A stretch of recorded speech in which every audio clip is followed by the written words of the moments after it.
अस्सलाम वालेकुम वरहमतुल्लाहि वबरकातुहू व्यूअर्स। मैं हूं हर्बलिस्ट इसहाक फर्रुख। आज मैं जो वीडियो बना रहा हूं उसका टॉपिक है दमा।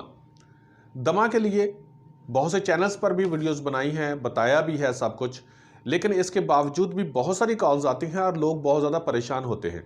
जिनको दमा होता है वाकई बहुत तकलीफ़देह है। रब्बुल इज़्ज़त के ज़ात हर इंसान को किसी भी बीमारी में जो मुब्तला है उससे शिफा दे, क्योंकि किसी भी किस्म की जो प्रॉब्लम होती है तो बहुत तकलीफ़देह होती है, बहुत दिल दुखता होता है। लेकिन दमा एक ऐसी बीमारी है कि जब वो हमारे पास ट्रीटमेंट करवाने के लिए आते हैं ना, तो वो साल हा साल से स्टीरॉयड इस्तेमाल कर रहे होते हैं। अब क्या करें, जब स्टीरॉयड इस्तेमाल कर रहे होते हैं तो उनके लंग्स और बाकी चीज़ें इतनी वीक हो चुकी होती हैं कि दूसरी अद्वियात इतनी जल्दी असर नहीं करती हैं। और वो पेशेंट भी क्या करता है कि बस मैं आया हूँ, या मैंने तो कोई भी हमने चैनल पर बैठकर मैंने मेडिसिन बताते हैं तो कहते हैं कि बस एक हफ्ते के अंदर अंदर हम ठीक हो जाए। ऐसा नहीं होता भाई। जो एक मर्ज़ जिसको आज तक आप ये सुनते आए हैं कि दमा ला इलाज मर्ज़ है और दमा दम से जाता है, लेकिन ये तो मेहनत करने वालों ने मेहरबानी की है कि कुछ नुस्खा जात, कुछ चीज़ें, कुछ हम बस मेहनत करके सब लोगों ने इकट्ठा की हैं। और मैं बहुत मशकूर हूँ, अल्लाह रब्बुल इज़्ज़त उनकी कब्रों को रोशन रखे जिन लोगों ने इतनी मेहनत करके पुराने हकीमों ने दमा की इलाज ढूंढे। मैं रिक्वेस्ट करता हूँ पुलिस से कि जल्दबाजी न किया करें, थोड़ा सा सब्र रखें। मैं चैलेंज से कहता हूँ, अब यकीन जाने कि ये लफ्ज़ बहुत बड़े हैं, कोई तकब्बर वाली बात नहीं, अल्लाह रब्बुल इज़्ज़त माफ़ फरमाए। 70% पेशेंट जो है ना वो एज़मा के बिल्कुल ठीक हो जाते हैं। 100% इसलिए नहीं कह रहा हूँ कि बहुत से लोग ऐसे होते हैं जो 35-35 साल से वो इनहेलर इस्तेमाल कर रहे हैं, स्टीरॉयड के टीके लगवा रहे हैं, जिसकी वजह से वो बहुत बिगड़ चुके होते हैं और वो कतई सब्र नहीं करते। हम ये कहते हैं कि जो हम मेडिसिन आपको बताते हैं उनको इस्तेमाल करें। अगर हमारे पास भी कोई ट्रीटमेंट करवाता है या जैसे लोग ऑनलाइन मुझसे मेडिसिन लेते हैं, कॉन्टैक्ट करते हैं, 92 चैनल पर मेरा जो प्रोग्राम्स हुआ उसके बाद लोगों ने कॉन्टैक्ट किया और जब मैंने उनको बताना शुरू किया तो वो बेसब्रे हो जाए। लेकिन जिन्होंने सब्र किया वो अल्हम्दुलिल्लाह, अल्लाह का शुक्र है, वो बिल्कुल ठीक हो गए। उनका इनहेलर छूट गया, वो ठीक होते जा रहे हैं, कोई इंजेक्शन नहीं, कोई स्टीरॉयड नहीं, और वो बहुत बेहतर है। रिक्वेस्ट मेरी आपसे भी ये है कि थोड़ा सा ज़रा सब्र रख के चला करें। अब एज़मा जो होता है उसके अंदर ये चीज़ होता है कि सीटी की आवाज़ आती है, सांस खींच कर लेना पड़ता है। एज़मा का पेशेंट कभी भी, जैसे मैं बात कर रहा हूँ नॉर्मल, इस तरह से बात नहीं कर सकता। वो क्या करेगा, फिर बात करेगा, पहले सांस खींचेगा फिर बात करेगा, और उसके यहाँ पर ये जो आगे यहाँ पर होते हैं, यहाँ पर गर्दन के सामने उसके गड़ा पड़ेगा बकायदा। बच्चा हो या बड़ा हो, उसका अगर थोड़ा सा गला खोल कर देखें तो उसका गड़ा पड़ेगा। वो ऐसे सांस खींचेगा खींचेगा फिर उसके बाद वो बात करेगा। तो प्लीज़ आप ज़रा थोड़ा सा एक अलग रख लिया करें। मैं जो अभी दमा बताने लगा हूँ, जो ट्रीटमेंट बताने लगा हूँ, इसको अगर आप इस्तेमाल करेंगे और कुछ देर इस्तेमाल करेंगे, हम ठीक है, हम अपने क्लिनिक पर जो मेडिसिन इस्तेमाल कराते हैं वो अलग होती हैं, वो हम कम्बिनेशन में बनाते हैं, और उनके ऊपर जितनी हम मेहनत करते हैं मेडिसिन बनाने पर, सीधी सी बात है, हमने पैसे लेने होते हैं। जितनी हम मेहनत करते हैं उतनी मेहनत आप नहीं कर सकते हैं, उनको ज़्यादा आग नहीं दे सकते हैं आप उनको दोबारा बार बार तैयार नहीं कर सकते हैं। हम ज़रूर करते हैं उनको, लेकिन हम जो आपको मेडिसिन इस वक्त बता रहे हैं या जो मैं चैनल पर बैठकर बताता हूँ, आप यकीन जानिए कि वो मैं क्लिनिक पर इस्तेमाल करवाता हूँ।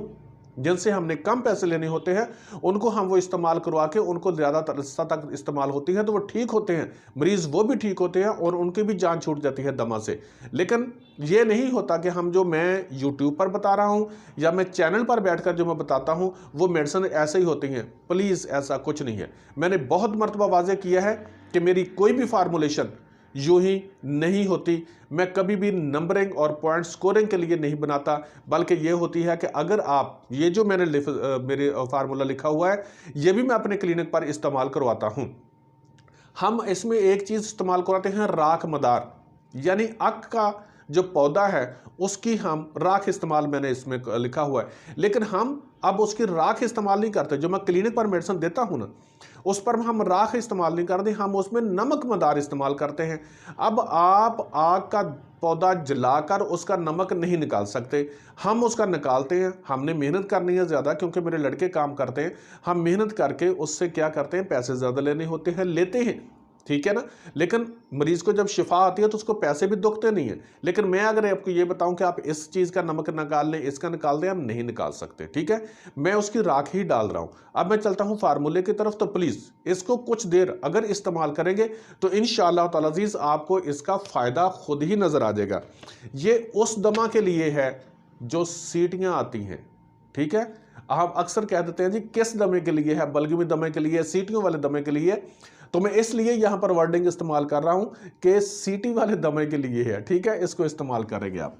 दमा, अल्लाह रब्बुल इज़्ज़त इससे हर किसी इंसान को शिफा दे। मलठी आपने लेनी है जी 1 तोला, 10 ग्राम कर ले, तोलों को छोड़ दें क्योंकि आजकल वो आप उसका तनासब नहीं रख सकेंगे। अब राख मदार, अब ये राख मदार जो है ना, ये आक का पौधा जो होता है ना, उसको जला लेना है आपने, पत्ते समेत, लकड़ियां समेत, सारा कुछ जलाकर उसकी राख लेनी है। अब मैं इसका बहुत कम वजन यहाँ पर लिख रहा हूँ 10-10 ग्राम, लेकिन आप इसको जलाएंगे तो ज़्यादा निकलेगी, वो ले सकते हैं। लेकिन उसके अंदर एक चीज़ ख्याल रखिएगा कि मिट्टी के ऊपर रख कर आपने नहीं जलाना। किसी लोहे का बड़ा पतरा हो या ऐसी जगह पर हो जहाँ पर जलाएं तो उसके अंदर मिट्टी कंकर आपने नहीं इकट्ठी करनी, आपने सिर्फ उसकी राख लेनी है, ठीक है ना। ये ख्याल रखना है आपने। पुठ कंडा, पुठ कंडा सीने की बलगम को निकालने के लिए, सीने को साफ करने के लिए बहुत ज़बरदस्त होता है। ये भी आपने 10 ग्राम लेना है। अब सुहागा सफ़ेद लेना है, लेकिन सुहागा सफ़ेद बरियां कर लेना है आपने, ठीक है जी। सुहागा सफ़ेद बरियां, बरियां करने के तरीके पता होता है, नहीं है तो किसी भी हकीम से पूछ लीजिएगा, बहुत सी वीडियोस चल रही हैं इसके बरियां। नुशादर, अब हम इसको निशादर कह देते हैं और सिरप इसका अमोनियम क्लोराइड के नाम से बाजार में बिकते हैं। अमोनियम क्लोराइड भी इसको इंग्लिश में कहते हैं, हम निशादर कहते हैं। सोम कल्पा, अब सोम कल्पा जो होता है इसके अंदर से एफिड्रीन निकलती है जो फेफड़ों के लिए बहुत ज़बरदस्त होती है और खांसी वगैरह में काम आती है। अब ये देखें जी 1 2 3 4 5 6, अब ये 6 चीज़ें हैं।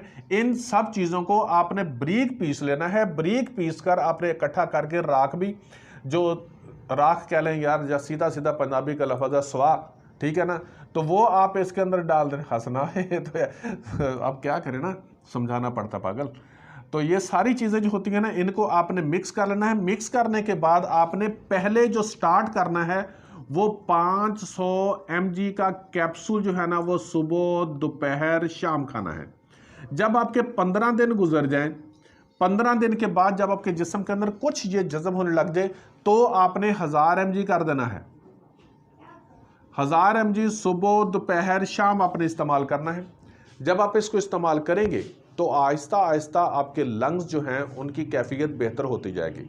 लेकिन आप इसमें गर्म चीज़ें नहीं इस्तेमाल करेंगे, चावल इस्तेमाल नहीं करेंगे, नमकियात वाली ज़्यादा चीज़ें इस्तेमाल नहीं करेंगे, समोसे पकौड़े या चने की बनी हुई ग़िज़ाएँ जो भी हैं, जैसे कड़ी है या उसकी दालें हैं, वो इस्तेमाल नहीं करेंगे, बड़ा गोश्त इस्तेमाल नहीं करेंगे, कब्ज़ नहीं होने देंगे, क्योंकि ऐसे पेशेंट को अमूमी तौर पर कब्ज़ होती है, कब्ज़ नहीं होने देंगे।